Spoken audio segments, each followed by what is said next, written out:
Hello guys, यहाँ से हम लोग अपने लेक्चर नंबर SM38 को कंटिन्यू कर रहे हैं। और अगेन ये लेक्चर आप लोग के लिए मोस्ट इम्पॉर्टेंट होगा। लेक्चर नंबर SM38 में हम लोग का इंडक्शन मोटर चल रहा था, और इंडक्शन मोटर में भी भाई हम लोग अपने रोटर के ऊपर बात कर रहे थे। तो स्टार्टिंग में हम लोगों ने सबसे पहले रोटर के लिए कुछ मैथमेटिकल कैलकुलेशन किया था, जैसे रोटर का करंट क्या होगा, रोटर के अंदर ईएमएफ जो इंड्यूस्ड हो रहा है उसका क्या वैल्यू होगा, आपका इम्पिडेंस क्या होगा रोटर का, या फिर कहिए रोटर का पावर फैक्टर एंगल क्या होगा। ओके, ये सब हम लोगों ने ऑलरेडी इससे पहले वाले लेक्चर्स में सीख रखा है। करीब वो 2 घंटे का लेक्चर्स था। उसके बाद यहाँ तक समझने के बाद हम लोगों ने क्या किया था, पावर फ्लो डायग्राम को समझा था। पावर फ्लो डायग्राम आपको सिंपली ये बताता है भाई कि अगर आपके पास कोई भी मशीन है, जैसे अपने केस में ये इंडक्शन मोटर है, ठीक है, तो इसके अंदर जो भी आप यहाँ से इनपुट पावर दे रहे हैं ये अपने आप में क्या है, 100% है। लेकिन ये जो इतना डिस्टेंस है ये आपके स्टेटर को यहाँ पे रिप्रेजेंट किया गया है। तो स्टेटर में क्योंकि आपने वाइंडिंग किया हुआ है तो वाइंडिंग के चलते रेजिस्टेंस होगा, रेजिस्टेंस में जो लॉस होगा उसको हम लोगों ने यहाँ पे पहले ही हटा दिया, मतलब इधर आपका लॉस में चला गया। कोर लॉस भी होगा तो कोर लॉस को भी हम लोगों ने दिखा दिया, यानी जो आपका रिमेनिंग पावर अब बचा है ये क्या होगा, यही ना पावर टोटल आपका रोटर के अंदर जा रहा होगा, ठीक है। और इसी को हम लोग क्या बोलते हैं, एयर गैप पावर भी बोलते हैं। तो रोटर के अंदर जो अभी आपका पावर आया है, जिसको हम लोग शॉर्टकट में पीजी से रिप्रेजेंट करते हैं, ये अभी अपने आप में क्या है, 100% है। लेकिन मैंने आपको बताया था ये जो भाई पावर होता है एयर गैप पावर, इसमें दो चीज़ का मिक्सचर होता है। एक तो आपका रोटर के अंदर जो आपका ओमिक लॉस हो रहा है वो, और एक आपका जो आपका मैकेनिकल पावर डेवलप होगा वो, ठीक है। तो पीजी पीजी अब देखिए कैसे फ्लो होगा। इसमें से सबसे पहले आप क्या कीजिए, रोटर का ओमिक लॉस को हटा दीजिए, और रोटर के अंदर एक तरीके से कोर लॉस भी होगा, लेकिन कोर लॉस को हम लोग काफ़ी स्मॉल मान के चलते हैं, नेग्लिजिबल मान के चलेंगे एट स्मॉल वैल्यू, ठीक है, ऑफ स्लिप। ओके, ये भी मैंने आपको समझाया था। तो आगे जो आपका पावर बचेगा क्या होगा, मैकेनिकल पावर। और मैकेनिकल पावर में भी कुछ ना कुछ लॉसेस होंगे, जैसे आपका साफ्ट जो होता है वो गोल गोल घूम रहा है किसके बदौलत, बियरिंग के बदौलत, ठीक है। तो बियरिंग में फ्रिक्शन होगा, और वही अगर आप वाउंड रोटर यूज़ कर रहे हैं तो वहाँ पे स्लिप रिंग भी लगा हो तो स्लिप रिंग पे भी फ्रिक्शन होगा, यानी फ्रिक्शन लॉस को भी एक तरीके से लेस कर दीजिए। विंडेज लॉस तो हमेशा प्रेजेंट होगा ही क्योंकि ये रोटेटिंग मशीन है। ओके, तो इन सबको हटाने के बाद, ठीक है, आपका जो साफ्ट पे मेन पावर मिलेगा उसी को हम लोग क्या बोलते हैं, शाफ्ट पावर, ठीक है। तो ये सब हम लोगों ने इस डायग्राम से समझा था, और फिर हम लोगों ने इसी चीज़ को मैथमेटिकली यहाँ पे एक तरीके से ड्राइव भी किया था कि पी का वैल्यू क्या है, ये वाला I2 square R into R2/S। और ये जो पी है, इस पी को हम लोग यहाँ पे लिख सकते हैं कि इसमें ओमिक लॉस भी छुपा हुआ है, और आपका इंटरनल मैकेनिकल पावर जो डेवलप हुआ है रोटर के अंदर वो भी है। और इस ओमिक लॉस को भी हम लोगों ने फर्दर फिर डिफाइन किया था, जैसे ओमिक लॉस को आप इस तरीके से भी डिफाइन कर सकते हैं, इस तरीके से भी डिफाइन कर सकते हैं मैथमेटिकली। ओके, तो यहाँ तक हम लोगों ने भाई ऑलरेडी समझ लिया है। यहाँ तक कैलकुलेशन करने के बाद हम लोगों ने फिर रोटर के इक्विवेलेंट सर्किट डायग्राम के ऊपर फोकस किया था कि ये आता कहाँ से, या फिर रोटर को हम लोग इस तरीके से क्यों दिखाते हैं। तो अगर थोड़ा सा हम लोग आगे बढ़ें तो हम लोगों ने यहाँ पे 2 फोटो समझा हुआ था। ये जो पहला फोटो है भाई, यहाँ पे आप देख रहे हैं कि जो ईएमएफ है रोटर के अंदर ये स्लिप इनटू E2 है, और होना भी चाहिए। मैंने आपको बताया था स्लिप के हिसाब से इसका क्या होता है, जो ईएमएफ इंड्यूस्ड हो रहा है वो वेरी करता है, ठीक है। और ये जो आपका रिएक्टेंस ये भी स्लिप के साथ एक तरीके से वेरी करता है, राइट। लेकिन ये जो सर्किट डायग्राम है इससे आपको क्या लग रहा है, इसमें क्या है आपका, ये सिर्फ और सिर्फ R2 को रिप्रेजेंट किया जा रहा है। R2 रिप्रेजेंट करने का मतलब क्या कि इसके अंदर जो भी एक्टिव पावर कंज्यूम होगा ये सिर्फ और सिर्फ रोटर का जो ओमिक लॉस है वही दर्शाया जा रहा है। इसमें हम लोग का कितना पावर एक तरीके से साफ्ट में ट्रांसफर हुआ है, एक्टिव पावर, ठीक है, क्योंकि भाई साफ्ट में जो पावर है, यानी जो साफ्ट पावर होता है क्या होता है, एक्टिव पावर होता है, ठीक है। तो ये तो यहाँ पे आप एक तरीके से मिस कर जा रहे हैं ना, उसको तो आप दिखा नहीं पा रहे हैं।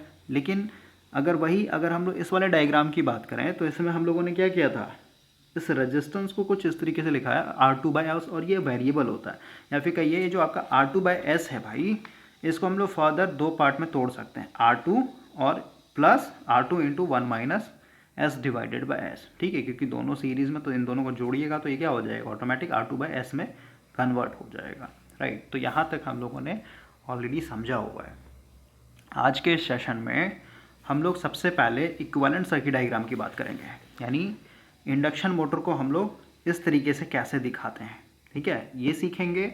उसके बाद हम लोग का मेन टॉपिक है यहाँ पे phasor diagram of induction motor at no load, ठीक है। तो इसको भी समझने से पहले आपको यहाँ पे ट्रांसफार्मर का नो लोड फेजर डायग्राम समझना होगा। तो ऑलरेडी ट्रांसफार्मर में मैंने आपको बताया है, लेक्चर नंबर 16, 17 और 18 आप ये 3 लेक्चर ट्रांसफार्मर से देख लीजिएगा।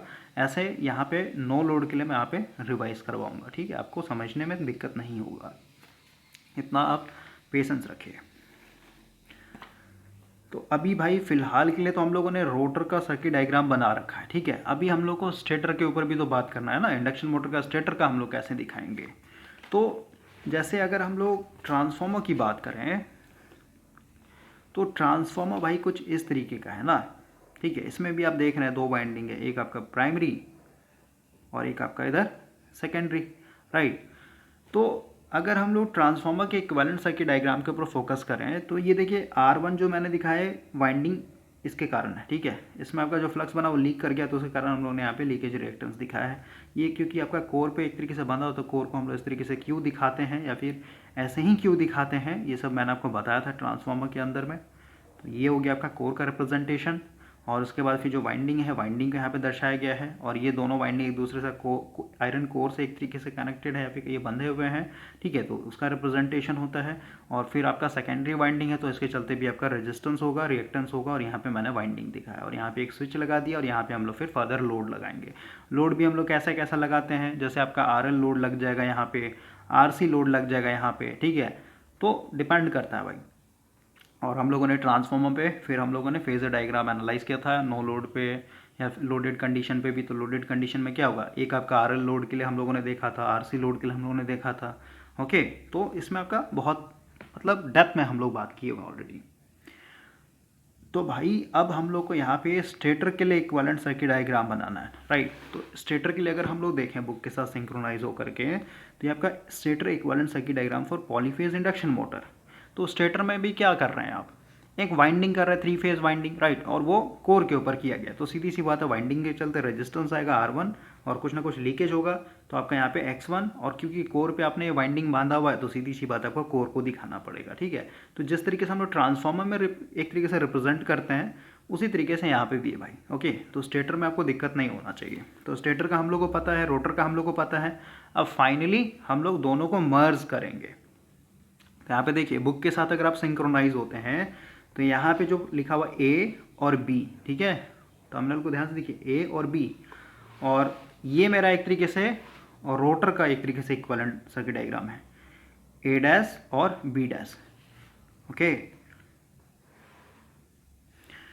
तो इस वाले को यानी ये वाला जो पोर्शन है ना, इसको उठा करके पूरा पूरा कहाँ लाना है, इसमें जोड़ देना है आपको, ठीक है। तो सिंपली अगर हमने यहाँ पे बनाए या फिर दोनों को हम लोग दिखा देते हैं।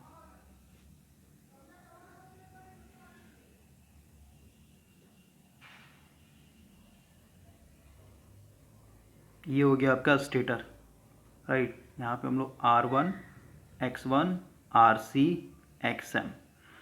और इधर हो जाएगा आपका रोटर। ये रोटर का वाइंडिंग दिखा देता हूँ मैं। ये आपका R2, यहाँ पे रिएक्टेंस पहले दिखाते हैं JX2। और फिर यहाँ पे मैं ऐसे दिखाता हूँ R2 और फिर एक और यहाँ पे दिखाते हैं वेरिएबल करके R2 into 1 - S divided by S, okay. ये हो गया आपका एक तरीके से इंडक्शन मोटर का इक्विवेलेंट सर्किट डायग्राम। और ये जो वाइंडिंग दिखाया आपने, ये वाइंडिंग के पास क्या होता है, आपका EMF इंड्यूस्ड होता है, जिसको हम लोग बोलते हैं यहाँ पे सीधे सीधे E2। यहाँ पे भी आपने देखा था ट्रांसफार्मर में एक बैक EMF इंड्यूस्ड हो रहा था ना, प्लस माइनस करके, इसको हम लोग क्या बोल रहे थे, E1। और यहाँ पे जो आपने एक तरीके से एक्साइटेशन के लिए वोल्टेज सोर्स किया होता है तो हम लोग क्या बोल रहे थे, V1 या फिर सीधे सीधे कहिए VT, ओके।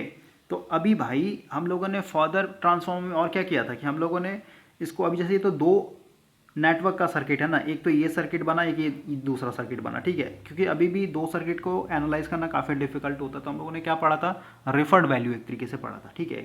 तो उसमें हम लोगों ने क्या किया था, जैसे ये रिएक्टेंस है सेकेंडरी का, आपका जो EMF है सेकेंडरी का, और जो आपका इधर रेजिस्टेंस है सेकेंडरी का, इसको हम लोग क्या करेंगे, प्राइमरी साइड में भेज देंगे सीधे सीधे, ओके। तो यही सेम चीज़ यहाँ पे भी करेंगे। और ऑलरेडी मैंने आपको बताया था, इसमें जो आपका ट्रांसफॉर्मेशन रेशियो बनता है, जैसे आपका N1 डैश, डैश क्यों? क्योंकि इसको हम लोग effective number of turns ratio बोलते हैं भाई, ठीक है, divided by N2 dash equal to क्या था आपका, E1 divided by E2। Okay, तो अभी फ़िलहाल के लिए अगर हम लोग थोड़ा न्यू पेज पे आए और हम लोग का यहाँ से स्टार्ट हो रहा है कंप्लीट इक्विवेलेंट सर्किट डायग्राम। तो अगर भाई इधर मेरा मान लेते हैं R2/S है, ठीक है, ये मेरा रेजिस्टेंस है रोटर का। इसको अगर मेरे को प्राइमरी साइड में भेजना हो तो क्या करना होगा, R2/S और इसको मल्टीप्लाई करना पड़ेगा N1, क्योंकि हम लोग प्राइमरी में भेज रहे हैं ना, तो जहाँ पे पहुँचते हैं उसको पहले ऊपर लिखा रहता है N1 dash divided by N2 dash का होल स्क्वायर। ये क्या हो जाएगा, ये हो जाएगा मेरा इस साइड में R2 डैश, क्योंकि प्राइमरी से जब आप सेकेंडरी में भेजते हैं ट्रांसफार्मर तो उसको R2 ना लिखे R2 डैश बोला जाता है। उसी तरीके से अगर आपको X2 को भेजना है किस साइड में, प्राइमरी साइड में, तो यहाँ पर उसी X2 डैश लिखेंगे और ये हो जाएगा आपका X2 और ब्रैकेट में हो जाएगा आपका N1 dash divided by N2 dash का होल स्क्वायर। और वही रोटर का जो EMF इंड्यूस्ड हुआ है E2, इसको अगर आपको भेजना है सेकेंडरी साइड में, सॉरी प्राइमरी साइड में, तो इस केस में आपका E2 डैश हो जाएगा E2 into N1 dash by N2 dash, ठीक है। इसमें आपका स्क्वायर नहीं होता है, क्यों नहीं होता, सब बताया हुआ है। ओके, तो ओवरऑल अगर हम लोग यहाँ पे इक्विवेलेंट सर्किट डायग्राम बनाए तो ये हो जाएगा आपका R1, ये हो जाएगा आपका X1, ये हो गया आपका RC, XM, और इस साइड में भेज रहे हैं हम लोग। और मैंने आपको बताया था ट्रांसफार्मर में ही कि इतना दूर जो होता है ना, ये वाला इतना दूर, ये क्या है, ये आइडियल ट्रांसफार्मर होता है, इसलिए यहाँ पे हम लोग का ट्रांसफॉर्मेशन रेशियो एक तरीके से लगता है, एग्जिस्ट करता है, ठीक है, इसलिए हम लोग उसको भेज रहे हैं इधर। ओके, तो जितना भी इधर से भेजिएगा सब यहीं पे आकर के आपका लगेगा। यहाँ पे हो जाएगा आपका R2 डैश, X2 डैश, और इसको R2 डैश को भाई आप फर्दर दिखा सकते हैं, जैसे इस बुक के साथ सिंक्रोनाइज होते हैं। देखिए, ये आपका स्टेटर हो गया, ठीक है, ये आपका कोर का रिप्रेजेंटेशन हो गया। आपने सब चीज़ को इस साइड में भेजा ना, ठीक है, तो ये X2 डैश का वैल्यू मैंने आपको बताया क्या होगा, ठीक है, ये आपका X2 डैश का वैल्यू है, ठीक है। इस साइड में भेजिएगा तो क्या हो जाएगा, R2 डैश बाय S हो जाएगा। ओके, इसका भी वैल्यू मैंने आपको बताया, ठीक है। तो ये आपका ओवरऑल क्या है, इक्विवेलेंट सर्किट डायग्राम है फॉर इंडक्शन मशीन, या फिर कहिए इंडक्शन मोटर। ओके, और यही सेम चीज़ बुक में भी किया गया है। अगर आपको इधर भेजना है, मतलब E2 है ना, E2 को किधर भेज रहे हैं, यानी रोटर का इंड्यूस्ड EMF है, किधर भेजना है, प्राइमरी साइड में। तो प्राइमरी साइड में भेजने के लिए क्या कीजिएगा, प्राइमरी साइड में रखना है तो N1 डैश को ऊपर रखिएगा, N2 डैश को नीचे, और E2 इस साइड में है तो मल्टीप्लाई हो जाएगा, ठीक है। तो ये सब में भाई दिक्कत नहीं होना चाहिए। ओके, इम्पिडेंस को रिएक्टेंस को भेजना है तो ऑलरेडी बता दिया मैंने आपको, रेजिस्टेंस को भेजना उसको बता दिया। अब दोनों को अगर आप भेज दिया तो सीधे इम्पिडेंस की बात कर लेंगे, तो मतलब वही है, ठीक है। इन दोनों को भाई कंबाइन कीजिए तो इम्पिडेंस ही ना बनेगा। ओके, तो उतना हम लोग बुक के साथ स्टेप बाय स्टेप नहीं चलेंगे। फाइनली आपका यहाँ पे ये है इंडक्शन मोटर का इक्विवेलेंट सर्किट डायग्राम। यहाँ पे देखिए, जो रेजिस्टेंस है ना, इसको ब्रेक डाउन करके दिखाया है, क्योंकि आप R2/S को क्या कर सकते हैं, इस तरीके लिख सकते हैं ना, R2, और फिर आप यहाँ पे लिख सकते हैं R2 ब्रैकेट में 1 - S डिवाइडेड बाय S, ठीक है। इधर आपका ये पूरा स्टेटर कोर, और ये आपका सेकेंडरी जो कि आपका रिफर्ड वैल्यू है, किस साइड में, प्राइमरी साइड में। तो आई होप कि ये चीज़ समझ में आया भाई, और ये आपको तभी समझ में आएगा जब आपने ट्रांसफार्मर पढ़ा हुआ है। ओके, ऐसे नहीं समझ में आने वाला, सब बहुत ही डेप्थ कॉन्सेप्ट है। एक चीज़ हम लोग यहाँ पे और बात करेंगे जो कि बहुत ही इम्पोर्टेंट है ट्रांसफार्मर में। भाई मैंने आपको इक्विवेलेंट सर्किट डायग्राम बताने के बाद एक और सर्किट डायग्राम बताया था जिसको हम लोग बोलते हैं अप्रोक्सीमेट इक्विवेलेंट सर्किट डायग्राम। इसमें और इसमें क्या अंतर था, थोड़ा सा मैं आपको याद करवाता हूँ। जैसे अगर इक्विवेलेंट सर्किट डायग्राम की बात करें, फिर से यहाँ पे बनाना होगा,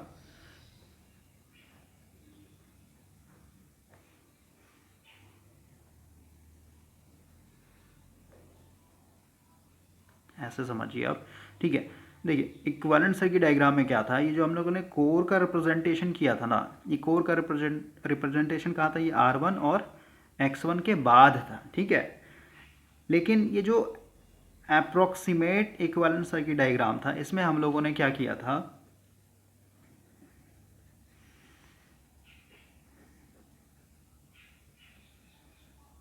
हम लोगों ने अपने कोर को भाई आगे कर दिया था, नहीं यहाँ से उठा करके कहाँ रख दिया था, यहाँ पे रख दिया था। क्यों रख दिया था, क्योंकि अगर आप इसको यहाँ से हटा के यहाँ पे जोड़ देते हैं तो इधर आपका R1 और X1 और ये आपका ऑलरेडी आपका R2 डैश और ये आपका X2 डैश है ही, तो ये सब क्या हो जाएगा आपका यहाँ पे सीरीज़ में आ जाएगा। ठीक है, यानी सीरीज़ में आ गया, इसका मतलब क्या, हम लोग को इनको एक तरीके से कैलकुलेट करना है, फिर कहीं ऐड करना है, फिर कहीं मर्ज करना काफ़ी आसान हो जाएगा।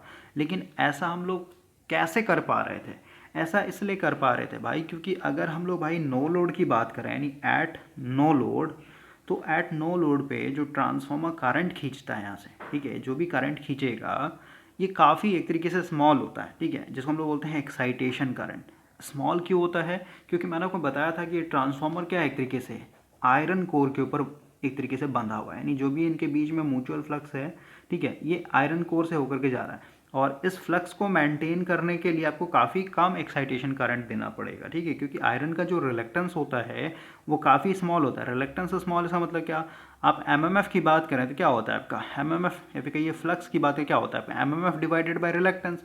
अगर आपका रिलेक्टेंस कम है तो सीधी सी बात है आपका फ्लक्स क्या होगा, मैक्सिमम। और फ्लक्स अगर मैक्सिमम तो सीधी सी बात है जो एमएमएफ के अंदर एन आई होता है, ठीक है, यानी यहाँ पे आपको करंट एक तरीके से कम देना पड़ेगा, राइट। तो सीधी सी बात है, आप इमेजिन कीजिए ये ट्रांसफार्मर एक तरीके से नो लोड में है। नो लोड के केस में क्या होगा आपका, अगर आप यहाँ से एक्साइटेशन देते हैं तो ये जो आपका एक्साइटिंग करंट फ्लो होगा ये काफ़ी स्मॉल वैल्यू का होगा। और काफ़ी स्मॉल होने के कारण क्या है कि इनके अंदर जो ड्रॉप देखने को मिलेगा ना, ये काफ़ी आपको स्मॉल देखने को मिलेगा। यहाँ पे ड्रॉप होगा ही नहीं एक तरीके से आप कह सकते हैं। तो अगर यहाँ पे ड्रॉप नहीं है तो आप कह सकते हैं, जैसे देखिए इसके लिए अगेन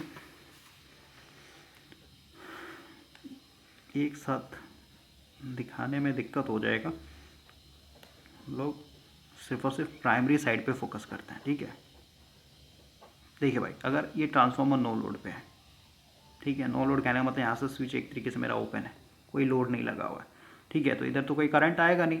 अगर मेरा I2 जीरो है तो सीधी सी बात है, इतना दूर मैंने आपको बताया था आइडियल ट्रांसफार्मर, ठीक है, तो इधर मेरा I1 डैश जो होता है ये भी क्या हो जाएगा, जीरो हो जाएगा, राइट। तो और ये कैसे हुआ, तो मैंने बताया था इधर आपका N1 है, इधर आपका N2 है। अब इधर लगा लीजिए, जैसे अगर मेरे को यहाँ पे I1 डैश फाइंड आउट करना है तो I1 डैश क्या हो जाएगा आपका, जैसे ये होता है ना N1/N2 इक्वल टू आपका यहाँ पे I2 डिवाइडेड बाई I1। ये आइडियल ट्रांसफार्मर के लिए एग्जिस्ट करता है ट्रांसफॉर्मेशन रेशियो, ठीक है। तो यहाँ से अगर मेरे को ये I1 चाहिए, ये वाला वैल्यू, ठीक है, क्योंकि अभी नो लोड पे तो I2 तो मेरा सीधी सी बात है जीरो हो जाएगा। सबसे पहले देखिए I1 इक्वल टू क्या हो जाएगा आपका I2 into N2 divided by N1। अब क्योंकि I2 ही मेरा एक तरीके से जीरो है तो जीरो के साथ कुछ भी आप मल्टीप्लाई की ऑटोमेटिक क्या हो जाए, जीरो, ठीक है, यानी I1 मेरा क्या होता है, जीरो होता है। नो लोड पे इधर कोई करंट नहीं आता है। अगर इधर कोई करंट नहीं आ रहा तो सीधी सी बात है भाई, जो भी मेरा एक्साइटिंग करंट है ये कहाँ जा रहा होगा, ओवरऑल आपके कोर के अंदर जा रहा है, ठीक है। तो ये जो एक्साइटिंग करंट होता है ये बहुत ही स्मॉल है। इसका मतलब आप कह सकते हैं यहाँ पे एक तरीके से वोल्टेज ड्रॉप काफ़ी नेग्लिजिबल होगा। अगर यहाँ पे कोई वोल्टेज ड्रॉप नहीं है, इसका मतलब कह सकते हैं कि जो वोल्टेज मेरा यहाँ होगा, ठीक है, जो वोल्टेज मेरा यहाँ पे होगा VT, वही वोल्टेज क्या होगा यहाँ पे भी होगा, ठीक है। या फिर कहिए यहाँ पे जो मेरा वोल्टेज बनता है E1 induced EMF Lenz law के हिसाब से, तो आप कह सकते हैं यहाँ पे approximately VT must be equal to क्या हो जाएगा, E1 के बराबर, ठीक है। क्योंकि भाई जो वोल्टेज यहाँ पे वही वोल्टेज यहाँ पे भी है ना, और इनके बीच में आप कोई ड्रॉप मान नहीं रहे, सीधी सी बात है, इसके बीच में कोई रेजिस्टेंस नहीं, तो यहाँ पे कोई ड्रॉप नहीं होगा। कोई ड्रॉप नहीं, इसका मतलब क्या, ये जो E1 होगा वही यहाँ पे भी होगा, ठीक है। और इसमें भी आप एक तरीके से ड्रॉप नेग्लिजिबल मान रहे हैं, इसका मतलब क्या, जो VT होगा कहाँ होगा, इसके पैरेलल होगा, मतलब जो वोल्टेज यहाँ पे वही वोल्टेज यहाँ पे भी, इसका मतलब दोनों अप्रॉक्सीमेटली बराबर होते हैं, ओके। और यहाँ पे एक तरीके से वोल्टेज ड्रॉप कम क्यों है, क्योंकि ये जो एक्साइटिंग करंट है फिर नो लोड करंट है ये काफ़ी स्मॉल होता है। लेकिन यही चीज़ ट्रांसफार्मर में अगर हम लोग देखें, ये सॉरी इंडक्शन मोटर में अगर हम लोग देखें, तो भाई नो लोड में अगर आपका इंडक्शन मोटर है तो ये जो करंट खींचता है काफ़ी लार्ज खींचेगा ये, ठीक है। मैंने आपको बताया था इसके पीछे का रीज़न, ओके। तो अभी इंडक्शन मोटर में आएंगे। सबसे पहले समझिए कि यहाँ पे कोई वोल्टेज ड्रॉप नहीं हो रहा है, तो आप कह सकते हैं यहाँ का वोल्टेज और यहाँ का वोल्टेज और यहाँ का वोल्टेज पूरा का पूरा सेम है, ठीक है। तो इसको हम लोग क्या कर सकते हैं, यहाँ से हटा करके फर्दर आगे शिफ्ट कर सकते हैं। देखिए इसको फिर से समझाता हूँ भाई, मैं भी आपको ये समझ में नहीं आया कि कैसे आप आगे शिफ्ट कर रहे हैं। देखिए एक बार लास्ट टाइम हम लोग समझ लेते हैं अच्छे से। थोड़ा सा ये नेटवर्क का कॉन्सेप्ट है, अगर आपका नेटवर्क स्ट्रांग है तो इसमें आपको कोई दिक्कत नहीं होगा। समझिए अगर यहाँ पे यानी इस पॉइंट पे मान लेते हैं 100 वोल्ट है भाई, और यहाँ पे भी मान लेते हैं 100 वोल्ट है, ठीक है, तो सीधी सी बात है, ऐसा मतलब क्या हुआ कि इनमें कोई वोल्टेज ड्रॉप नहीं देखने को मिल रहा, ठीक है, यानी इस पॉइंट पे भी आपको क्या है, एक तरीके से 100 वोल्ट ही है, तो सीधी सी बात है ये पूरा लाइन अगर 100 वोल्ट पे ही है, यानी इनके बीच में कोई वैसा वोल्टेज ड्रॉप देखने को नहीं मिल रहा है, तो इस पॉइंट को, जैसे मान लेते ए और बी को, इस ए और बी को यहाँ से उठा करके आप सीधे सीधे कहाँ लगा सकते हैं, यहाँ पे भी आप लगा सकते हैं, ठीक है, कोई इसका सर्किट के अंदर कोई चेंजिंग आप नहीं कर रहे एक तरीके से, ठीक है, ये सिंपल वे में समझिए आप, क्योंकि कोई ड्रॉप नहीं है तो ओवरऑल वोल्टेज क्या मान रहे हैं, ये पूरा पूरा सेम पोटेंशियल पे है, राइट। लेकिन वही इंडक्शन मोटर के केस में अगर आप इक्विवेलेंट सर्किट डायग्राम बनाएंगे तो आपको हमेशा ये जो आपका कोर का रिप्रेजेंटेशन है ये यहीं पे दिखाना पड़ेगा, ठीक है। क्यों दिखाना पड़ेगा, क्योंकि आप समझिए ये जो आपका यहाँ से करंट खींचेगा ना, ठीक है, नो लोड पे ही बात कर रहे हैं अभी हम लोग, ये जो करंट खींचेगा नो लोड पे करंट मैक्सिमम क्यों खींचेगा, क्योंकि भाई यहाँ पे आपका रोटर है और दूसरा आपका स्टेटर है, इनके बीच में क्या आ जा रहा है, एयर गैप आ जा रहा है, यानी इनके बीच में एक तरीके से कपलिंग जो है, म्यूचुअल फ्लक्स जो एग्जिस्ट कर रहा है वो किसके कारण हो रहा है, एयर गैप के थ्रू हो रहा है। तो एयर का जो रिलेक्टेंस होता है ये काफ़ी लार्ज होता है, ठीक है, रिलेक्टेंस अगर लार्ज है तो सीधी सी बात है लार्ज रिलेक्टेंस वाले एरिया में अगर आपको सेम अमाउंट ऑफ एमएमएफ को मेंटेन करना है तो यहाँ पे आपको जो करंट का वैल्यू पुट करना पड़ेगा ये काफ़ी लार्ज पुट करना पड़ेगा, ठीक है। एक्साइटिंग करंट आपका काफ़ी यहाँ पे लार्ज होगा, अगर एक्साइटिंग करंट अगर आपका लार्ज है तो सीधी सी बात है इसमें जो आपका ड्रॉप होगा ना ये बहुत ज़्यादा होगा, और अगर आपका भाई इसमें ड्रॉप ज़्यादा है तो सीधी सी बात है, मतलब इसी को आप समझिए ना, इंडक्शन मोटर वाला ये है सर्किट डायग्राम, ठीक है। अब यहाँ पे मैं बना देता हूँ R1 X1 ये आपका कोर, RC और ये आपका XM, ठीक है, ये मान लेते हैं आपका वाइंडिंग है। तो सिंपल वे में समझिए यहाँ पे आपका ड्रॉप लार्ज होगा तो फिर आप इसको कभी भी आगे पीछे शिफ्ट नहीं कर सकते, क्योंकि इधर का जो पोटेंशियल है ये अलग है, ठीक है, और इस पॉइंट का जो पोटेंशियल है अलग है। जैसे इमेजिन कीजिए इधर मेरा 100 वोल्ट है और ये एक तरीके से मान लेते हैं 20 वोल्ट खा गया, तो सीधी सी बात है कितने वोल्ट पे है ये भी कनेक्टेड, ये जो ए पॉइंट हुआ और ये बी पॉइंट हुआ ये भी 180 वोल्ट पे कनेक्टेड है, ठीक है। तो इसको आपको इतने दूर में आप आगे पीछे कर सकते हैं इसको ऐसे वैसे, और वैसे भी करने का कोई मतलब नहीं है, सेम ही चीज़ है भाई, ठीक है, लेकिन आप इसको कभी भी इसके आगे नहीं लगा सकते हैं, ठीक है, ओके, क्योंकि इधर मेरा पोटेंशियल कितना दिखा रहा है, 100 वोल्ट का दिखा रहा है, ओके। तो ये था आपका equivalent circuit diagram for polyphase induction motor. Polyphase का मतलब क्या होता है भाई, ये जो भी आप लिख रहे हैं ना R1 X1 ये सब क्या है, सिंगल मतलब पर फेज के लिए एक तरीके से, ठीक है, एक फेज को आप एक तरीके से एनालाइज कर रहे हैं और यही सेम चीज़ आपके रिमेनिंग दो फेज के साथ होता है। तो अब हम लोग थोड़ा सा यहाँ पे बात करते हैं, आपके यहाँ से जो भी करंट फ्लो होगा, जैसे इधर जो आएगा, जैसे नो लोड मान लेते हैं, देखिए इंडक्शन मोटर को हम लोग स्टार्ट करेंगे, लेकिन पहले हम लोग यहाँ पे अगेन ट्रांसफार्मर के ऊपर बात करते हैं, ठीक है। अभी हम लोग कैलकुलेशन कर रहे हैं या फिर रिवीजन कर रहे हैं ट्रांसफार्मर का phasor diagram at no load पे, समझिए।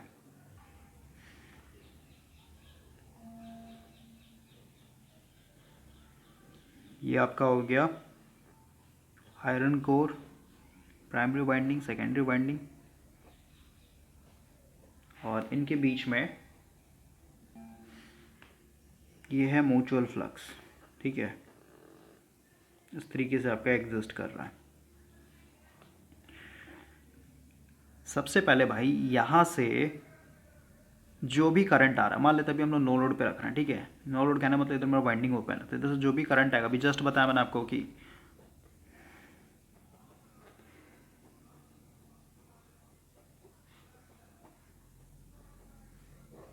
नो लोड पे, जैसे प्राइमरी को सिर्फ मैं यहाँ पे दिखा रहा हूँ, ठीक है, तो आप मानिए सेकेंडरी भी है बना हुआ, तो हम लोग बार बार फोटो नहीं बनाएंगे। इधर जो होता है ना I1 डैश या फिर सीधे ये I1 ये एक तरीके से जीरो होता है, ठीक है। तो इधर से जो भी करंट आ रहा है एक्साइटिंग करंट, ये आगे जाके दो पार्ट में टूटेगा, एक तो इधर आएगा जिसको हम लोग ये अगर मान लेते हैं RC है, इधर मेरा XM है, तो इधर जो करंट आएगा हम बोलते हैं IC, इधर जो करंट आता है इसको हम लोग बोलते हैं IM, मैग्नेटाइजिंग करंट, राइट।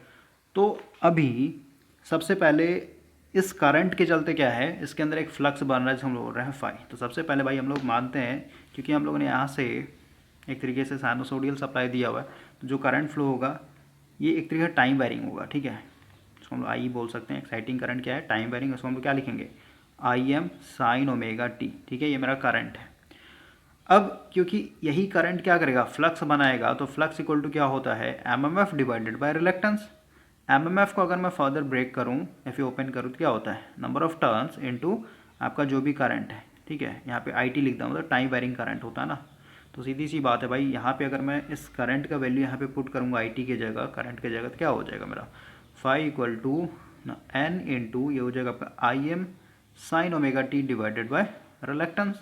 आपको पता है इसके आगे जो भी वैल्यू है, ठीक है, ये क्या है एक तरीके से आपका मैक्सिमम वैल्यू किसका, फ्लक्स का। तो यहाँ से फाई टी इक्वल क्या हो जाएगा, phi M sine omega T. तो देखिए तो करंट भी आपका sine omega T plus 0 degree, ये भी आपका एक तरीके से sine omega T plus 0 degree. इसका मतलब क्या, करंट और फ्लक्स क्या है एक तरीके से आपस में फेज में है, राइट।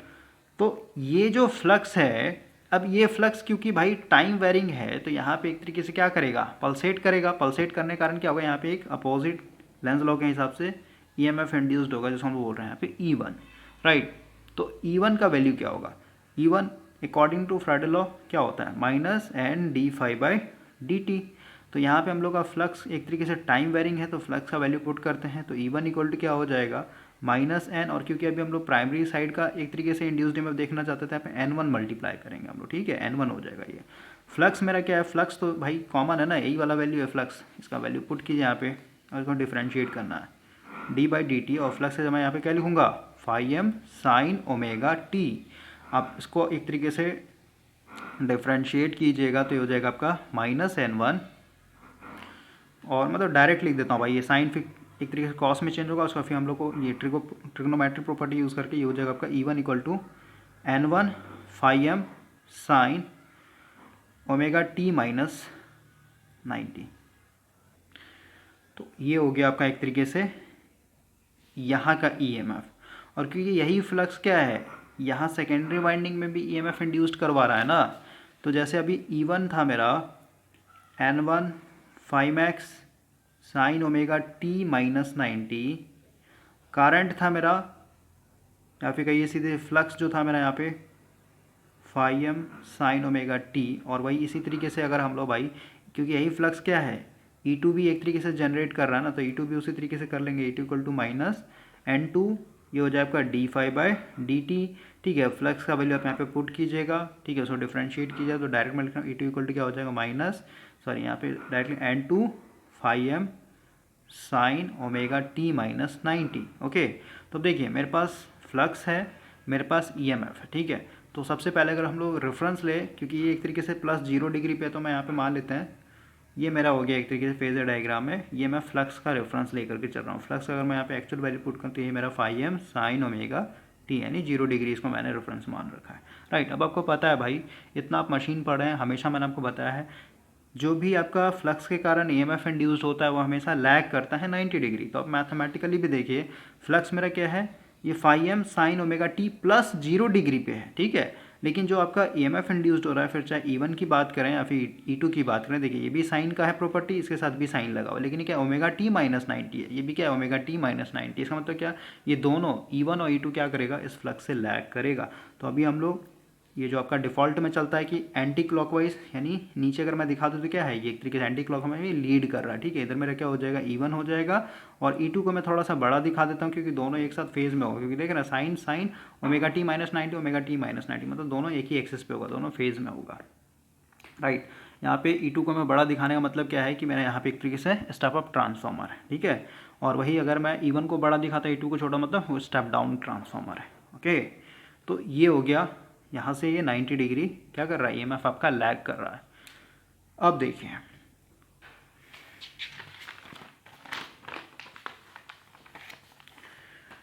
इतना समझने के बाद भाई, इसको मैं बना देता हूँ छोटा सा, ये फ्लक्स है, ये मेरा E1 हो गया, E2 हो गया, ऐसे में देखिए हम लोग प्राइमरी साइड ही बात करेंगे पूरा, क्योंकि अभी हम लोग का लोड नहीं लगा हुआ है यहाँ पे, ओके। तो मैं इतना ही डायग्राम बनाऊंगा अपने ट्रांसफार्मर के लिए।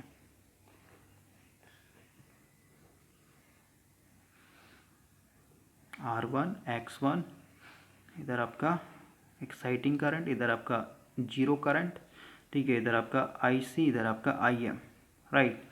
समझिए अभी भाई आपको पता है, अगर यहाँ पे मेरा वोल्टेज V1 है ट्रांसफार्मर के हिसाब से, ठीक है, और ऑलरेडी मैंने आपको बताया कि यहाँ तक जो भी वोल्टेज होगा वो क्या होगा, सेम होता है। इसको हम लोग, इसका जो ड्रॉप होता है एक तरीके से काफ़ी स्मॉल मानते हैं, नेग्लिजिबल मान के चलते हैं, ठीक है।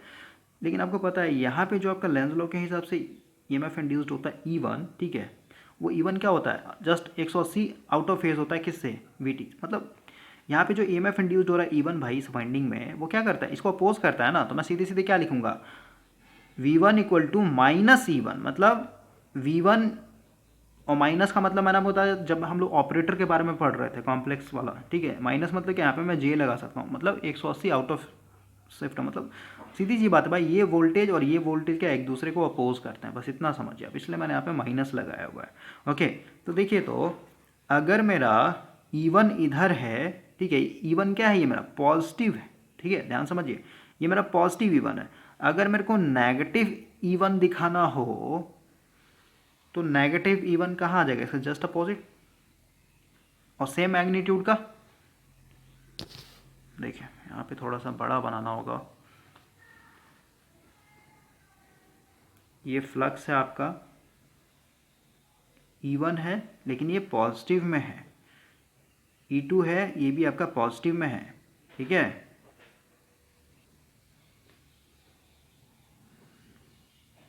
मैं यहाँ पे क्या बोल रहा हूँ भाई कि इस चीज़ को अभी आप फिलहाल के लिए अवॉइड कर दिया, आप मान के चले यहाँ पे ये है ही नहीं, ठीक है, क्योंकि इनमें ड्रॉप काफ़ी स्मॉल होता है, आप समझिए एक तरीके से शॉर्टेड है, ठीक है। तो सिंपल वे में जो E1 होगा वही मेरा क्या होगा, V1 होगा, लेकिन ये एक दूसरे के अपोजिट होंगे, ठीक है। तो अगर मेरा ये पॉजिटिव में E1 है तो सीधी सी बात है, इसके जस्ट अपोजिट में सेम मैग्नीट्यूड दिखाऊं तो क्या हो जाएगा, ये मेरा माइनस E1 हो जाएगा, या फिर इसी को हम लोग बोल देंगे V1, ठीक है। लेकिन मैंने यहाँ पे इस चीज़ को कंसीडर नहीं किया है, ठीक है। अभी जैसे मैं सर्किट बनाऊं,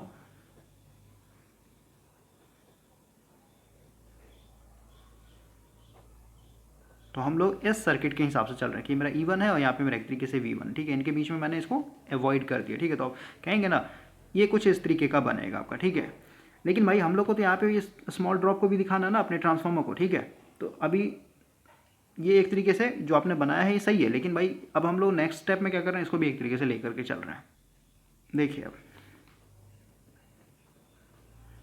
R1 X1 का कोर, राइट, ये हो गया V1, ये हो गया आपका IE, इधर हो गया आपका IC, इधर हो गया आपका IM, इधर हो गया करंट 0, ठीक है। इधर कोर है, इधर आपका फर्दर सेकेंडरी वाइंडिंग लगा हुआ है, समझिए आप। अभी यहाँ पे आपका तो E1 आ रहा है, ठीक है, E1 इंड्यूस्ड हो रहा है, यहाँ पे प्लस माइनस दिखा देते हैं, ये भी प्लस माइनस, ठीक है। तो प्लस प्लस क्या कर रहा है, एक दूसरे को अपोज कर रहा है।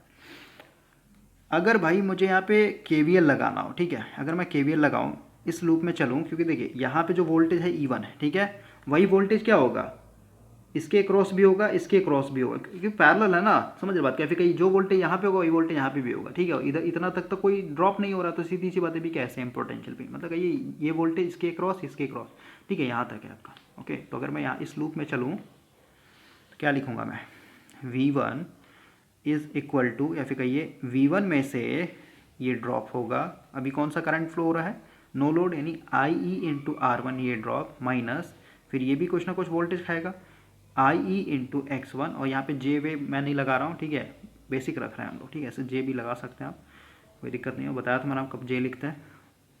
तो मस्ट बी इक्वल टू क्या होना चाहिए, must be equal to E1 के बराबर होना चाहिए, राइट। भाई यहाँ पे E1 ही ना मिलेगा, और यहाँ से अगर हम देखें तो V1 इक्वल टू क्या हो जाएगा, सबको उस साइड भेज दिए तो E1, ये सब इधर माइनस तो प्लस जाएगा, तो IE R1 plus JIE X1, या फिर आप सीधे सीधे कह सकते हैं V1 इक्वल टू E, और दोनों में कॉमन ले लेते हैं IE, तो ये हो जाएगा आपका R1 प्लस JX1, ठीक है। ये हो गया एक तरीके से V1 का कॉन्सेप्ट। लेकिन लेकिन लेकिन ये V1 और ये E1 एक दूसरे के अपोजिट है, ठीक है, V1 equal to minus E1 है ना, तो यहाँ पे मैं एक और लाइन लिख देता हूँ आपके लिए ताकि आप में कन्फ्यूजन हो। V1 इक्वल टू माइनस लगा देता हूँ आगे में और ब्रैकेट में लिख देता हूँ E1 plus I R1 plus JX1, ठीक है, ये हो गया आपका वोल्टेज, राइट। तो अब हम लोग भाई फेजर डायग्राम ड्रॉ करते हैं इस इक्वेशन का सहारा लेकर के। अब हम लोग का complete no load phasor diagram बनेगा। देखिए यहाँ पे मैं लिखता हूँ V1 है मेरा minus E1 plus IE bracket में R1 प्लस JX1, ठीक है। फ्लक्स आपको पता ही है, फ्लक्स यहाँ पे मैं दिखा देता हूँ। ये हो गया फ्लक्स, ये हो गया मान लेते हैं E1, इसी में दिखा देते हैं E2। इसके जस्ट अपोजिट साइड में देखिए, ध्यान से समझिएगा, यहाँ पे E1 है ना, तो अगर मुझे भाई इस वोल्टेज को दिखाना हो, ठीक है, ये वोल्टेज क्या है एक तरीके से ये वाला है, ठीक है, लेकिन इसका जस्ट अपोजिट अगर मेरे को दिखाना हो माइनस E1, इसके जस्ट अपोजिट में कर देता हूँ। अभी समझिए क्या बोल रहा हूँ, ये माइनस E1 हो जाएगा, राइट। अब देखिए ये जो E1 वोल्टेज है इसी के क्रॉस है ना, तो इसमें ये जो करंट आ रहा है आपका IM, ये दो पार्ट में टूट रहा है। एक तो आपका IC, क्योंकि ये रेजिस्टेंस है, प्योर रेजिस्टेंस है, ठीक है, तो ये जो करंट होगा IC, भाई देखिए ये जो IE है ना, एक्साइटिंग करंट, इसका दो कंपोनेंट है, ठीक है। एक तो आपका है IM और दूसरा है आपका एक तरीके से IC। ये आपके कोर लॉस को बताता है, यानी रेजिस्टिव है, और ये क्या एक तरीके से इंडक्टिव है, ठीक है। और ये फेजर सम होगा दोनों के लिए। तो समझिए ये जो आपका IC होगा ये क्या होगा, फेज में होगा। किसके फेज में होगा, ये जो E1 वोल्टेज है उसके फेज में होगा। तो अगर ये E1 है मेरा, तो इसी के फेज में क्या हो जाएगा मेरा IC होगा, ठीक है। और ये जो आपका करंट है IM, क्योंकि ये एक तरीके से XM यानी इंडक्टर के साथ जा रहा है, प्योर इंडक्टिव सर्किट है पूरा पूरा ओवरऑल ब्रांच, तो क्या हो जाएगा आपका ये एक तरीके से मतलब लैग करेगा ना ये वाला करंट। अगर भाई IC ये है, ठीक है, तो IM क्या होगा, इसे 90 डिग्री लैग करेगा, ठीक है। और IM थोड़ा सा बड़ा हो, क्योंकि यही क्या है एक तरीके से मैग्नेटाइजिंग करंट है, ये आपका IM है। और इन दोनों का फेजर सम कहने का मतलब क्या, अगर इन दोनों का फेजर सम करते हैं तो ये ओवरऑल क्या मिल जाएगा आपको, ये मिलेगा आपको एक्साइटिंग करंट IE, ओके, क्योंकि यही ना आपका दो कॉम्पोनेंट टूटा होता है IC और IM में, ओके। अब देखिए, अब हम लोग इस इक्वेशन के हिसाब से चलें, आपको पता है कि अगर मेरे को V1 दिखाना हो तो V1 में क्या जोड़ना पड़ेगा। V1 क्या है मेरा, ये माइनस को भी भूल जाइए, E1, ठीक है, E1 प्लस ड्रॉप, कौन सा ड्रॉप, सबसे पहले IE R1 वाला ड्रॉप, ठीक है, प्लस आपका इसको तोड़ के लिखिए IE X1 का ड्रॉप, मतलब दो ड्रॉप दिखाना हो। तो देखिए ये मेरा एक तरीके से E1 है, ठीक है। इसमें अगर मैं इस करंट के पैरेलल में, ये वोल्टेज है ना, तो यहाँ पे अगर मैं इसी के पैरेलल नहीं करंट के पैरेलल लेकर के जाऊँ तो क्या बन जाएगा, ये बन जाएगा मेरा IE R1 ड्रॉप, ठीक है।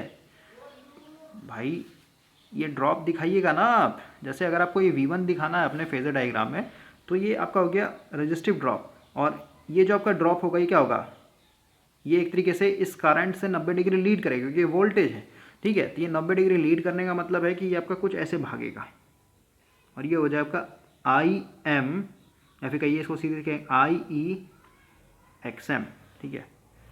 और इनका जो रिजल्टेंट होगा, हो देखिए ये जो रिजल्टेंट होगा इसका, ये क्या बनेगा आपका, ये बन जाएगा V1, ओके। तो अब देखिए, अब बिल्कुल सही हो गया।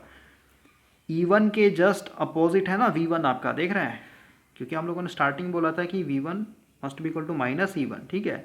तो ये नीचे जा रहा है और V1 आपका ऊपर भाग रहा था, इन दोनों के बीच में क्या है एक तरीके से अपोजिट हुआ ना भाई, अपोज कर रहा है एक तरीके से, ठीक है। और अब समझिए ये आपका एक तरीके से नो लोड एक्साइटिंग करंट है, और ये आपका एक तरीके से टर्मिनल वोल्टेज है, राइट। तो वोल्टेज और करंट के बीच का जो एंगल होता है, इनके बीच में जो एंगल बनेगा ये क्या बनेगा, यही तो आपका एक तरीके से पावर फैक्टर एंगल बनेगा, थीटा, ठीक है। और ये क्योंकि आप देख रहे हैं काफ़ी बड़ा है, ये अप्रोक्स आपका 75 टू 90 के आसपास रहता है भाई, ठीक है, ओके। इतना थीटा का वैल्यू होता है, मतलब काफ़ी घटिया एक तरीके से पावर फैक्टर होगा। तो ये एक तरीके से कहिए आपका नो लोड फेजर डायग्राम है ट्रांसफार्मर के लिए। इसमें कुछ नहीं था भाई, सब चीज़ ईजी है, बस आपको समझना होगा कि ये एक तरीके से मैंने इसका ड्रॉप दिखाया है करंट के फेज में, ठीक है। और ये जो ड्रॉप दिखाया मैंने करंट से 90 डिग्री लीड करवा करके दिखाया है। और इनका जो सम होगा, जैसे E1 में फिर हम लोग ये वाला ड्रॉप और ये वाला ड्रॉप जब जोड़ेंगे तो ओवरऑल मेरे को क्या मिल जाएगा, V1 मिल जाएगा, क्योंकि हम लोगों ने ऑलरेडी यहाँ पे क्या कर रखा है, इक्वेशन लिखा हुआ है। E1 में ये ड्रॉप, फिर आपका ओवरऑल जैसे ये वाला ड्रॉप और ये वाला ड्रॉप करेंगे तो ऑटोमेटिक आपको V1 मिल जाएगा इसके साथ, ठीक है। और ये दोनों एक दूसरे के अपोजिट होगा, इसलिए आपका ऊपर गया है और E1 मेरा क्या है, नीचे की तरफ गया हुआ है। अब सेम चीज़ हम लोग अपने इंडक्शन मोटर के लिए करेंगे। देखिए अब हम लोग यहाँ से भाई no load phasor diagram start कर रहे हैं अपने इंडक्शन मशीन के लिए या फिर इंडक्शन मोटर के लिए, ओके। सबसे पहले अभी तो हम लोग को यहाँ पे इक्विवेलेंट सर्किट डायग्राम बनाना पड़ेगा और हम लोग ट्रांसफार्मर की तरह ही बना करके चलेंगे ताकि हम लोग एक दूसरे के साथ कोरिलेट करें और इजी लगे हम लोग को। ओके, तो ये मान लेते हैं आपका स्टेटर हो गया। इसमें आप R1 दिखा दीजिए, X1 दिखा दीजिए, RC दिखा दीजिए, XM दिखा दीजिए, ठीक है। और इनके बीच में आपका इस साइड में रोटर में दिखा देता हूँ। तो रोटर को मैं उस तरीके से ना दिखा करके सीधे सीधे यहाँ पे ट्रांसफार्मर की तरह दिखा रहा हूँ। यहाँ पे मान लेते हैं मेरा E2 इंड्यूस्ड होगा, यहाँ पे मेरा X2 आ जाएगा और यहाँ पे मैं 2 रेजिस्टेंस करके दिखाता हूँ। ये तो मेरा हो जाएगा R2 जो कि ओमिक लॉस को बताएगा, और ये हो जाएगा आपका R2 और ब्रैकेट में 1 - S डिवाइडेड बाय S जो कि आपका मैकेनिकल लोड को एक तरीके से दर्शाता है, ठीक है। यानी कितना एक्टिव पावर एक तरीके से आपके शाफ्ट पे जा रहा है, राइट। तो अभी भाई सबसे पहले अगर आपने यहाँ पे नो लोड लिखा हुआ है तो नो लोड में इसका मतलब क्या है? नो लोड का मतलब होता है कि यहाँ से मेरा कहीं ना कहीं से तार टूटा हुआ है। कहीं ना कहीं से तार टूटने का मतलब क्या है यहाँ पे कि R2 जो होगा मेरा, यानी ये जो है ना ओवरऑल, ये क्या होना चाहिए? इन्फिनाइट होना चाहिए। ये इन्फिनाइट कब होता है? जब मेरा स्लिप का वैल्यू क्या हो जाए? एक तरीके से जीरो हो जाए। स्लिप का वैल्यू जीरो कब होता है? अगर हम लोग स्लिप की बात करें तो होता है NS - NR divided by NS। आपको पता है अगर मेरा NR जो है NS के बराबर हो जाए तो ऑटोमेटिक क्या हो जाएगा? सब कैंसिल आउट हो जाएगा और स्लिप का वैल्यू मेरा एक तरीके से जीरो। अगर मेरा स्लिप का वैल्यू जीरो हो गया, ओवरऑल ये जो रेजिस्टेंस होगा, ठीक है, ये वाला वेरिएबल रेजिस्टेंस जो कि स्लिप के हिसाब से डिपेंड कर रहा है, वेरी कर रहा है, ठीक है, ये इनफाइनाइट हो जाएगा। इनफाइनाइट मतलब ये क्या है? नो लोड पे चला गया, ठीक है। और वैसे भी भाई अगर आपके पास कोई मोटर है, इसको आप नो लोड पे ऑपरेट कीजिए तभी ना एक प्रैक्टिकल सा भी मतलब सोचिए कि NR जो है मतलब रोटर का स्पीड कितने के बराबर आप सोचने करना, NS के बराबर। तो ये कब पॉसिबल है? जब आपका मोटर कोई लोड नहीं लेकर के चल रहा होगा तभी ना। ओके, मैक्सिमम स्पीड पे कोई भी मोटर कब चल सकता है? जब वो नो लोड पे हो, ठीक है। तो यहाँ पे एक कंडीशन डाली है, नो लोड में आपका क्या होता है? स्लिप इक्वल टू जीरो होता है। स्लिप इक्वल टू जीरो सीधे से कह सकते हैं नो लोड का बात चल रहा है यहाँ पे, ठीक है। तो सीधी सी बात है, नो लोड का केस मतलब इधर वाइंडिंग ओपन है, वाइंडिंग टूटा हुआ है, इसका मतलब क्या? इधर मेरा एक तरीके से I2 जीरो होगा, मतलब रोटर के अंदर कोई करंट नहीं, कोई करंट नहीं, तो मतलब क्या इधर भी मेरा कोई करंट नहीं, ठीक है। इसको भी आप जीरो कर दीजिए। और आपको पता है कि अब क्योंकि ये मशीन नो लोड पे घूम रहा है तो सीधी सी बात है इसमें सिर्फ और सिर्फ एक्साइटिंग करंट फ्लो होगा, लेकिन ये जो एक्साइटिंग करंट होगा ये काफ़ी ज़्यादा लार्ज होगा, राइट। लार्ज क्यों होगा? ऑलरेडी बताया, रिलक्टेंस काफ़ी हाई होता है। इनके बीच में जो भी कपलिंग हो रहा है वो एक तरीके से एयर गैप कपलिंग है, ठीक है। रिलक्टेंस हाई है तो MMF ज़्यादा एक तरीके से स्ट्रॉन्ग चाहिए सेम फ्लक्स को मेंटेन करने के लिए। तो अब इस केस में ये जो ड्रॉप है ना, ये ड्रॉप आपको काफ़ी ज़्यादा लार्ज देखने को मिलेगा, ठीक है। तो फर्दर क्योंकि यहाँ पे मान के चलिए इधर जो करंट आ रहा है आई, फर्दर आपका दो पार्ट में टूटेगा, जैसे ट्रांसफॉर्मर टूट रहा था, इधर आपका IC, इधर आपका IM, ठीक है। तो अब हम लोग को यहाँ पे फेजर डायग्राम बनाना, तो उसी तरीके से चलेंगे। ये हो गया, मान लेते आपने फ्लक्स को रेफरेंस लिया है, और यहाँ पे समझिए ट्रांसफॉर्मर के केस में जो हम लोग फ्लक्स लेके चल रहे थे वो मैक्सिमम फ्लक्स था 5 m, लेकिन मोटर के केस में हम लोग जो फ्लक्स चलेंगे वो एवरेज फ्लक्स होता है, मतलब पर पोल फ्लक्स चलता है, ठीक है। पर पोल फ्लक्स क्या होता है कि एक पोल से आपका कितना फ्लक्स एक तरीके से निकल रहा है, राइट। यहाँ पे मैं पर पोल लिख सकता हूँ, नहीं तो फिर एवरेज लिखूंगा इस तरीके से। ये मेरा फ्लक्स हो गया। अब इसके चलते जो EMF इंड्यूस्ड होगा क्या होगा? एक तरीके से मतलब ट्रांसफॉर्मर वाला ही है भाई। ये आपका मान लेते हैं V1 है, यहाँ पे जो EMF इंड्यूस्ड हो रहा है E1 है, ठीक है। E1 और E2 क्या होगा? फेज में होगा एक तरीके से, राइट। तो यहाँ पे आप E1 दिखा दीजिए, E2 का दिखा दीजिए, ठीक है, कहीं भी दिखाए कोई फर्क नहीं पड़ता है। ऊपर में जाएंगे क्योंकि हम लोग को पता है ये V1 और ये जो E1 है ये क्या होगा? एक दूसरे के अपोजिट्स होते हैं, ठीक है। तो सीधी सी बात है, अगर E1 मेरा नीचे में तो सीधी सी बात है, या फिर ऐसे लगा लीजिए ना, इस लूप में चलेंगे तो आपको क्या मिलेगा? V1 इक्वल टू, या फिर कहीं V1 में से सबसे पहले ये ड्रॉप जाएगा यानी IR1, फिर ये वाला ड्रॉप जाएगा IX1, और मस्ट भी इक्वल टू क्या हो जाएगा? E1, ठीक है। और V1 इक्वल टू क्या हो जाएगा? E1, और इधर सब प्लस आ जाएगा IR1 प्लस IX1, ठीक है। और ओवरऑल आगे में एक माइनस लगा दीजिए ताकि पता चले कि ये दोनों एक दूसरे के विपरीत हैं, ठीक है, यानी अपोज कर रहे हैं। तो ये अगर पॉजिटिव E1 है तो ऊपर में जाइएगा तो मेरा क्या हो जाएगा? Negative E1। लेकिन इस नेगेटिव E1 में भाई हम लोग को और भी तो जोड़ना है, ये सब जोड़ना है ड्रॉप हम लोग को, ठीक है। तो यहाँ पे स्पेस बचा नहीं है भाई, हम लोग थोड़ा सा न्यू पेज पे आते हैं।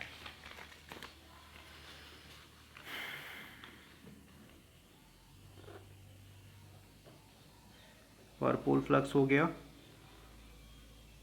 E1 E2, ये आपका अपोजिट में -E1 है, यहाँ पे ध्यान दीजिएगा आप। अब देखिए ये जो करंट था आपका भाई, ठीक है, ये करंट क्या है? दो पार्ट में टूट रहा है ना इधर, एक तो आपका प्योर रेजिस्टिव है, प्योर रेजिस्टिव कहने का मतलब क्या, इसी के फेज़ में होगा।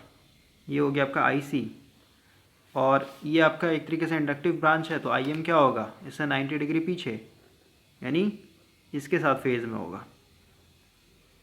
और इनका जो रिजल्टेंट होगा फेज़र डायग्राम से, ये क्या हो जाएगा आपका IE, लेकिन ये जो एक्साइटिंग करंट होगा इस पर क्या होगा, लार्ज होगा ट्रांसफार्मर के मुकाबले। ओके, अब हम लोगों को करंट का ये पता चल गया कि इस तरीके से है, तो सीधी सी बात है, जो -E1 है इसमें क्या जोड़ना है मेरे को, और एक तो आपका IR1 ड्रॉप और एक आपका IX1 ड्रॉप, ये जोड़ना हो। ठीक है, तो ये एक तरीके से ये कौन सा वोल्टेज है, प्योर रेजिस्टिव वोल्टेज है। ठीक है, तो कहाँ जाएगा, एकदम करंट के फेज में जाएगा। ये हो गया आपका IER1, ठीक है, और इससे फिर 90 डिग्री आपका ये वाला वोल्टेज लीड कर जाएगा। ये जो हो जाएगा आपका IEX1, और यहाँ से जो आपका ये सम बनेगा इस तरीके से, ये हो जाएगा आपका V1।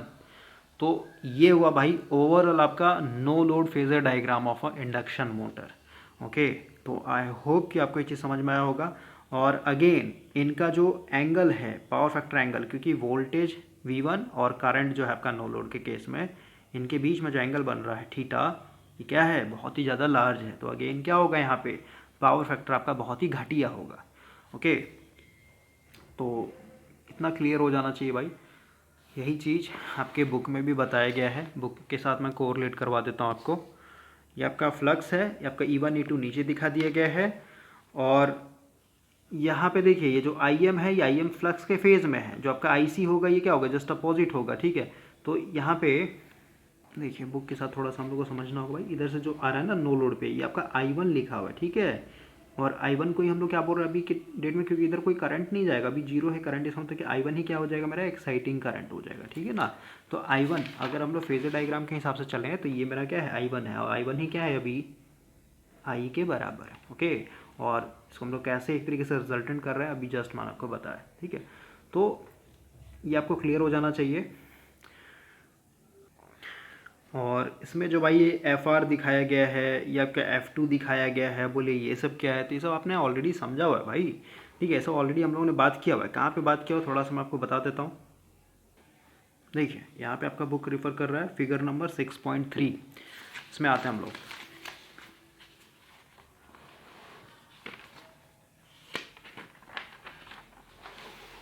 देखिए यह है फोटो नंबर 6.3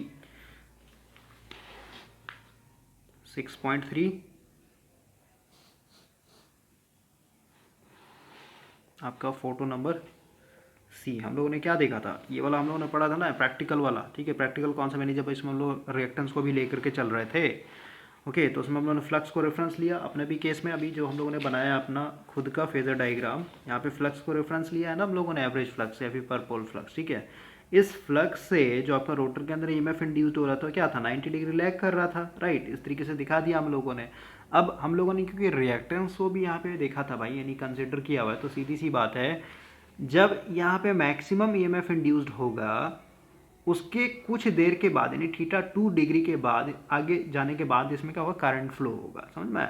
ठीक है, तो θ2 से हम लोग का क्या होगा, एक तरीके से करंट लैग करेगा। ठीक है, इसलिए ये θ2 डिग्री से और क्या है, फ्लक्स से θ2 डिग्री और ज़्यादा 90 तो लैग करेगा ही करेगा, θ2 और लैग कर जाएगा। इसलिए हम लोगों ने क्या I2 दिखा, I2 के साथ आपका ये ∅2, मतलब वही है MMF भाई, रोटर MMF। ओके, तो मैंने आपको सिंपल वे में करके बताया है। यहाँ पे आपका पूरा पूरा एक साथ मर्ज कर दिया गया। ठीक है ना, तो ये नीचे वाला जो फ्लक्स ये डायग्राम बना हुआ था, ये FR मतलब क्या, एक तरीके से रिजल्टेंट फ्लक्स। ठीक है, समझे? तो इसमें दिक्कत नहीं आ रही, ये सब तो मैंने आपको ऑलरेडी बताया हुआ है, तो इससे हम लोगों को लेना देना नहीं, हम लोग को ऊपर वाला समझना था एक तरीके से। तो नो लोड फेजर डायग्राम आपका क्लियर हो जाना चाहिए। अब हम लोग का नेक्स्ट होगा एक तरीके से लोड का फेजर डायग्राम। जब हम लोग लोड लगाएंगे तो उस केस में क्या होगा, ठीक है, तो उसमें हम लोग बात करेंगे नेक्स्ट लेक्चर में।